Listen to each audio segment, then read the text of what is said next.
मैं पवन कुमार रोशन अपने YouTube channel तैयारी जीत की में आप लोगों का स्वागत करता हूं। आज मैं फिर एक वीडियो लेकर आप लोगों के बीच आया हूं। इस वीडियो का शीर्षक है आज के समाचार पत्र से। इस वीडियो में हम आज के समाचार पत्रों के उन मुद्दों पर बात करेंगे जो विभिन्न प्रतियोगिता परीक्षाओं के लिए महत्वपूर्ण है।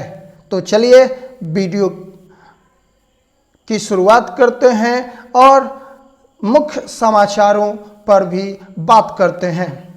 सर्वप्रथम अभी वर्तमान में जो विषय चर्चा में है वह है हिंद प्रशांत आर्थिक ढांचा। हिंद प्रशांत आर्थिक ढांचा, हिंद प्रशांत आर्थिक ढांचे की अगर हम बात करें तो इसे IPEF यानी इंडो पैसिफिक इकोनॉमिक फ्रेमवर्क के तौर पर जाना जाता है। इंडो पैसिफिक इकोनॉमिक फ्रेमवर्क यानी हिंद प्रशांत आर्थिक ढांचा का मकसद आपूर्ति श्रृंखला की राह में आने वाली बाधाओं को दूर करना और सहयोग बढ़ाना है। इस हिंद प्रशांत आर्थिक ढांचे का ऐलान चीन से निपटने को 13 देश के साथ किया गया है।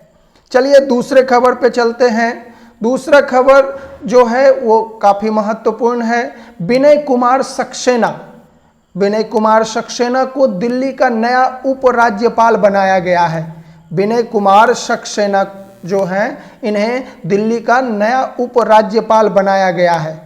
विजय कुमार सक्सेना जो हैं वो फिलहाल खादी व ग्राम उद्योग आयोग के अध्यक्ष हैं और विजय कुमार सक्सेना अनिल बैजल का स्थान लेंगे जो कुछ दिन पहले इस्तीफा दे दिए थे। तो दिल्ली के नए उपराज्यपाल कौन होंगे? विजय कुमार सक्सेना। चलिए पीछे हमने जिस इंडो पैसिफिक इकोनॉमिक फ्रेमवर्क पर बात किया था उससे जुड़ा हुआ एक न्यूज़ यहाँ पे भी है जिसे आप लोगों को ध्यान रखना है। इंडो पैसिफिक इकोनॉमिक फ्रेमवर्क, इसका शॉर्ट फॉर्म जो है वो IPEF है। तो IPEF का फुल फॉर्म आपको याद रखना है क्योंकि हो सकता है आने वाले एग्जाम में इससे सवाल बन जाए। तो IPEF का फुल फॉर्म है इंडो पैसिफिक इकोनॉमिक फ्रेमवर्क। इसमें भारत समेत कुल 13 देश हैं जिसे आप लोगों को ध्यान रखना है। इसमें मुख्य रूप से America, Australia, Brunei, Bharat, Indonesia, Japan, दक्षिण Korea, Malaysia, New Zealand, Philippines, Singapore, Thailand और वियतनाम शामिल है। आने वाले वक्त में हो सकता है और देश इससे जुड़े, है ना।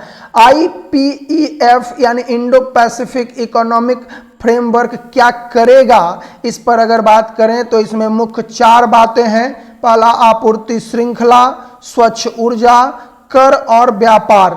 यह डिजिटल अर्थव्यवस्था, तकनीक, श्रम, कानून पारदर्शिता पर भी काम करेगा जिसे हम लोगों को ध्यान रखना है। तो इंडो पैसिफिक इकोनॉमिक फ्रेमवर्क यानी IPEF, इसे ध्यान रखना है। भारत की आशा को दुनिया ने किया सलाम।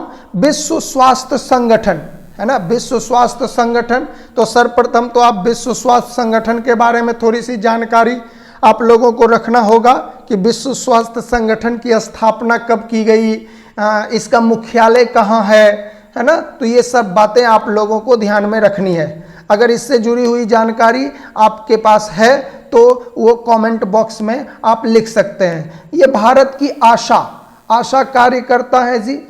ये जो है वो गांव में स्वास्थ्य के क्षेत्र में काम करती है।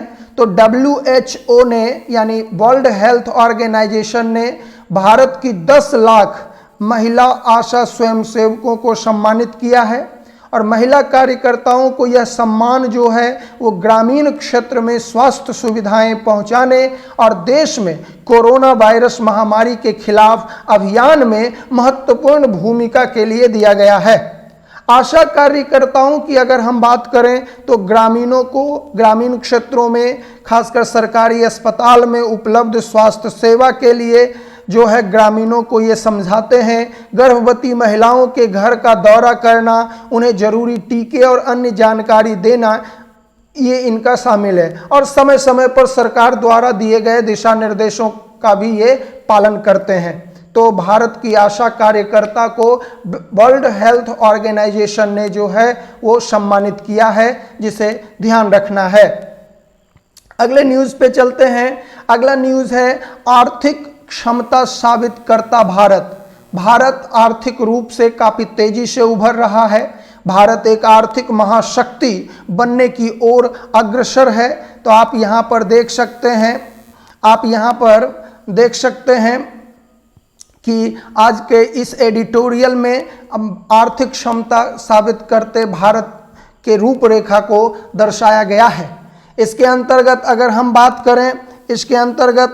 बात करें तो इस चीज़ों को थोड़ा सा ध्यान रखना है कि वाणिज्य एवं उद्योग मंत्रालय के मुताबिक भारत ने वित्त वर्ष 2021-22 में 83.57 अरब डॉलर का रिकॉर्ड FDI प्राप्त किया है, यानी प्रत्यक्ष विदेशी निवेश प्राप्त किया है। कितना? तो 83.57 अरब डॉलर, है ना। ये अभी तक का रिकॉर्ड है। इतना जो है किसी वित्त वर्ष में इतना जो है FDI प्राप्त नहीं किया गया है। अगर हम इसकी बात करें तो वित्त वर्ष इसके पिछले यानी 2020-21 में यह आंकड़ा 81.97 अरब डॉलर था। भारत में निवेश करने वाले देशों की अगर बात करें तो इसमें सबसे ऊपर है सिंगापुर, जिसने 27% जो है निवेश किया, यानी भारत में जितना FDI आया है उसमें 27% सिंगापुर ने, उसके बाद 18% अमेरिका ने और 16% मॉरिशस ने निवेश किया है। तो FDI जो है वो भारत में FDI के द्वारा निवेश करने वाले 3 ऊपर वाले देश जो हैं वो है सिंगापुर, अमेरिका और मॉरिशस। ये आपको ध्यान रखना है। और जिस क्षेत्र को सबसे अधिक FDI प्राप्त हुआ है उसमें कंप्यूटर, सॉफ्टवेयर एवं हार्डवेयर, सेवा क्षेत्र और ऑटोमोबाइल उद्योग है। आज भारत जो है काफ़ी तेजी से मैन्युफैक्चरिंग क्षेत्र में जो है वो उभर रहा है और यही कारण है कि मैन्युफैक्चरिंग क्षेत्र में विदेशी निवेश के लिए भारत एक पसंदीदा देश के रूप में उभर रहा है। इसके अंतर्गत अगर हम और बात करें तो एक और न्यूज़ जो हमें याद रखना है वो है कि कृषि क्षेत्र में भारत काफ़ी तेजी से एक महत्वपूर्ण देश बनकर उभर रहा है। देश को सामर्थ्यवान बनाने में देश के कृषि क्षेत्र की भी अहम भूमिका है। कृषि मंत्रालय द्वारा प्रस्तुत तीसरे अग्रिम अनुमान के अनुसार फसल वर्ष 2021-22 में देश में कुल खाद्यान्न उत्पादन रिकॉर्ड 31.45 करोड़ टन होगा, जो पिछले वर्ष की तुलना में 37.7 लाख टन अधिक है।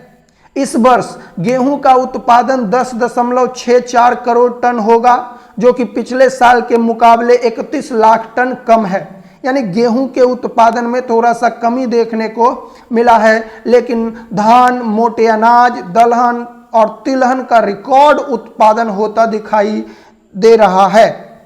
आगे एक न्यूज जिस पे थोड़ी सी बात करनी है वह है बेल्जियम। पहला देश है बेल्जियम, जहां पर मंकी पॉक्स के मरीज क्वारंटाइन हुए हैं जी, है ना। मंकी पॉक्स जो कि इन दिनों काफ़ी न्यूज़ में बना हुआ है। तो बेल्जियम मंकी पॉक्स मरीजों के लिए 21 दिन का क्वारंटाइन अनिवार्य करने वाला विश्व का पहला देश बना है। तो बेल्जियम याद रखना है। इसके अंतर्गत जो भी देश हमारे सामने आते हैं जो चर्चा में रहता है, कम से कम 2-3 चीज़ें उसको आप लोगों को ध्यान रखना है। एक, इस देश की मुद्रा क्या है, इस देश की राजधानी क्या है, ये सब ध्यान रखना है। खासकर BSSC या जो है ना सचिवालय सहायक की जो वैकेंसी अभी आई है उसमें खासकर इस तरह के सवाल पूछे जा सकते हैं। तो राजधानी और मुद्रा भी आप लोगों को याद रखना है, खासकर उन देशों का जो कि चर्चा में रहते हैं। अगले न्यूज़ पे चलते हैं। तो देखिए यह न्यूज़ भी काफ़ी चर्चा में है जी। तो आर्थिक सहयोग बढ़ाने हेतु हिंद प्रशांत क्षेत्र के देश, इंडो पैसिफिक रीजन के जो देश हैं वो आर्थिक सहयोग बढ़ाने के लिए काम कर रहे हैं और 13 देश मिलकर जो है हिंद प्रशांत आर्थिक फ्रेमवर्क, जिस पर पीछे भी हम लोग बात कर चुके हैं कि इंडो पैसिफिक इकोनॉमिक फ्रेमवर्क नामक संगठन का निर्माण किया गया है। भारत के प्रधानमंत्री नरेंद्र मोदी, अमेरिकी राष्ट्रपति जो बाइडेन और जापान के पीएम फूमियो किशिदा की उपस्थिति में 13 देशों को मिलाकर हिंद प्रशांत आर्थिक फ्रेमवर्क यानी IPEF बनाने की घोषणा की गई है। इसका मुख्य उद्देश्य जो है सप्लाई चेन में बाधा, महंगाई में वृद्धि, डिजिटल धोखाधड़ी में बढ़ोतरी, स्वच्छ ऊर्जा से निपटने में आपसी सहयोग की दिशा सुनिश्चित करना। फ्रेमवर्क में Bharat, America, Japan, Australia, New Zealand, Singapore, Thailand, Brunei, दक्षिण कोरिया, मलेशिया, फिलीपींस, इंडोनेशिया और वियतनाम शामिल हैं। आगे और भी देश इसमें जुड़ सकते हैं। इस संस्था यानी हिंद प्रशांत आर्थिक फ्रेमवर्क की स्थापना के समय भारत के प्रधानमंत्री ने एक टिकाऊ सप्लाई चेन की स्थापना के लिए जो है 3T यानी ट्रस्ट यानी भरोसा, ट्रांसपेरेंसी यानी पारदर्शिता और टाइमलीनेस यानी सामयिकता का मंत्र भी दिया। ये भारत के प्रधानमंत्री ने जो है एक टिकाऊ सप्लाई चेन की स्थापना के लिए 3T का जो है मंत्र दिया। तो इसे थोड़ा सा ध्यान रखना है, आने वाले एग्जाम में हो सकता है ये सवाल बने। ये सारी बातें जो ये हिंद प्रशांत आर्थिक फ्रेमवर्क की स्थापना की पूरी प्रक्रिया जो है जापान की राजधानी टोक्यो में जो है वो हो रहा है जी। तो ये भी थोड़ा सा ध्यान रखना है कि ये कहाँ, तो टोक्यो।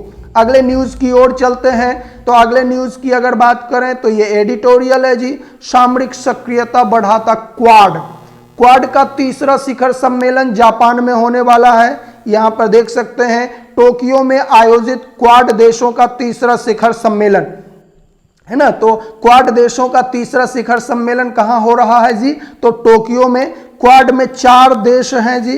कौन कौन से, तो भारत, अमेरिका, जापान और ऑस्ट्रेलिया। क्वाड की अगर हम लोग बात करें तो क्वाड के साथ ही अमेरिका एक महत्वाकांक्षी पहल कर रहा है जिसे हिंद प्रशांत आर्थिक ढांचा यानी इंडो पैसिफिक इकोनॉमिक फ्रेमवर्क नाम दिया गया है, जिसमें 13 देश मिलकर जो है यह संगठन या फ्रेमवर्क बना रहे हैं, जिस पर हम लोग पीछे बात कर चुके हैं। यहाँ पर यह ध्यान देना है कि इंडो पैसिफिक इकोनॉमिक फ्रेमवर्क क्या काम करेगा, किस क्षेत्र में काम करेगा, यानी इसका उद्देश्य क्या है, तो इस पे भी थोड़ा सा ध्यान रखना है, जिस पर पीछे भी बात की गई। यहाँ भी जो है बताया गया है कि आपूर्ति श्रृंखला को लचीला बनाना, 5G तकनीक का सुरक्षित एवं भरोसेमंद विकास, उच्च गुणवत्ता वाला बुनियादी ढांचा और स्वच्छ ऊर्जा का उत्पादन आदि इस गठजोड़ के प्रमुख उद्देश्य बताए गए हैं, है ना।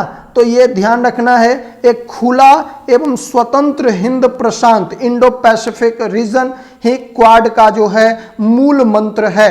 तो ये सारी बातें ध्यान रखना है, हो सकता है आने वाले एग्जाम में इससे सवाल बने।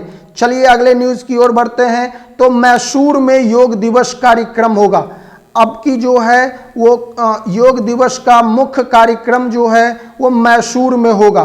जैसा कि आप जानते हैं अंतर्राष्ट्रीय योग दिवस जो है 21 जून को मनाया जाता है और भारत में इसका मुख्य कार्यक्रम जो है वो कहाँ होगा, मैसूर में होगा। अंतर्राष्ट्रीय योग दिवस का ये कार्यक्रम 25 दिन पहले से शुरू हो जाएगा। 27 मई को हैदराबाद में कार्यक्रम में 10,000 प्रतिभागी भाग लेंगे और मुख्य कार्यक्रम जो है 21 जून को होगा। तो 21 जून का इस बार मुख्य कार्यक्रम मैसूर में आयोजित किया जाएगा। तो ये ध्यान रखना है, अंतर्राष्ट्रीय योग दिवस 21 जून। नेक्स्ट ये देखिए, ये बिजनेसमैन गौतम अडानी वकील हैं करुणा नंदी और एक्टिविस्ट हैं खुर्रम परवेज। ये दुनिया के 100 प्रभावशाली हस्तियों में शामिल होने वाले 3 भारतीय हैं जी, है ना, गौतम अडानी, करुणा नंदी और खुर्रम परवेज। तो ये तीनों का नाम आप लोगों को याद रखना है। टाइम मैगजीन ने दुनिया के 100 सबसे प्रभावशाली लोगों की वार्षिक सूची जारी की है और इस सूची में भारतीय businessman Gautam Adani, supreme court की वकील करुणा नंदी और कश्मीरी एक्टिविस्ट खुर्रम परवेज का नाम शामिल है। तो ये आप लोगों को ध्यान रखना है। ये भी हो सकता है कि सवाल इससे भी बने। अगले सवाल की ओर बढ़ते हैं। लाल किले में बनेगा शस्त्र संग्रहालय, यानी लाल किला जो दिल्ली का है ना, वहां पर शस्त्र संग्रहालय बनाने की बात कही जा रही है। तो ये आप लोगों को ध्यान रखना है। अब मंकी पॉक्स की आफत, ये भी एक न्यूज़ है जी, ये भी थोड़ा सा ध्यान रखना है। मंकी पॉक्स ये जो है अभी वर्तमान में काफ़ी तेज़ी से ये अपना पैर फैला रहा है। कोरोना के बाद जो है, कोविड के बाद ये काफ़ी जो है वो लोगों को, काफ़ी देशों को प्रभावित करता नज़र आ रहा है। मंकी पॉक्स की अगर बात करें तो एक दुर्लभ प्रकार का लेकिन हल्का संक्रमण वाला बीमारी है जी, जो पहले अफ्रीका के कुछ हिस्सों में मौजूद था लेकिन अभी ये कई देशों में दिखा, खासकर यूरोप में। सर्वप्रथम पहली बार मंकी पॉक्स का संक्रमण जो है 1958 में देखा गया था बंदरों में। यही कारण है कि इसका नाम मंकी पॉक्स रखा गया, है ना। ये कई तरह से ये फैलता है, तो यहाँ पे आप इसको देख सकते हैं। इसको पर थोड़ा सा ध्यान रखना है, मंकी पॉक्स। चलिए अगले न्यूज़ की ओर हम बढ़ते हैं। अगला न्यूज़ है, पढ़ाई पूरी करने के बाद बेकार नहीं घूमेगा कोई भी छात्र। अब ऐसी व्यवस्था की जा रही है कि उच्च शिक्षा के सभी स्तरों पर छात्रों को अनिवार्य रूप से कौशल यानी स्किल की शिक्षा दी जाएगी, है ना, ताकि जो है वो लोग डिग्री लेने के बाद जो है आसानी से उन्हें रोजगार मिल सके। नई राष्ट्रीय शिक्षा न्यू एजुकेशन पॉलिसी में जो है ये बातें रखी गई है, तो इसको भी ध्यान रखना है ना। तो आज के न्यूज़ की बातें जो है यहीं समाप्त होती है। हम तैयारी जीत की YouTube चैनल पे बात कर रहे हैं।